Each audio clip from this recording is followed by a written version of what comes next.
panel has been discussing the spirituality and the forces of God. But I also believe that there are two forces that are here with us, that we do have our God that we can depend on, but there's also a power of darkness that we do need to be aware of.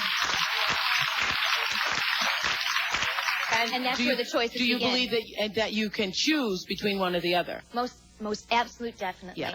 Now, we have given that now choice. Marianne Williamson says in her book, Return to Love, that we're always walking in the direction of one or the other, that all of your actions in life, either you're moving toward the darkness or you're moving toward the light. That's right. She calls it fear and love. There's this wonderful book called Ishmael by Daniel Quinn, which is, anyway, it's a gorilla talking, but anyway, it talks about one of the points it brings out is one of the mistakes that human beings make is believing that there is only one way to live. That's and right. that we don't accept that there are diverse ways of being in the world, that there are millions of ways to be a human being. Then how do we please God? And many ways, but many paths to what you call God. That and is her path pleasing. might be something else, and when she gets there, she might call it the light.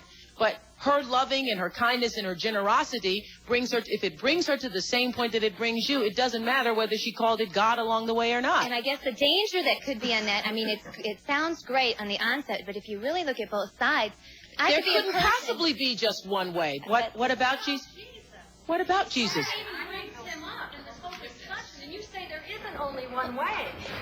There is one way and only one way, and that is through Jesus. There couldn't possibly be with the Because you millions of people say in the there world. isn't. There couldn't possibly be. Because you intellectualize it and say there isn't. If you don't believe that, you're all buying into the lie. But that means you're right. Do you think that if you are somewhere on the planet,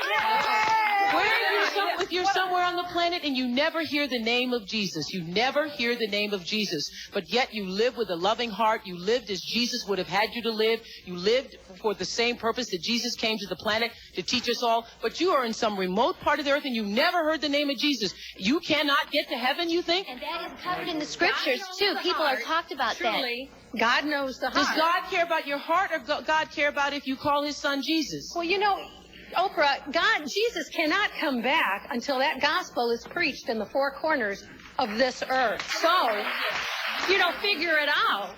Okay, I can't get into a religious argument with you. It's not religion, Oprah. I can't get into a religious argument with you. John.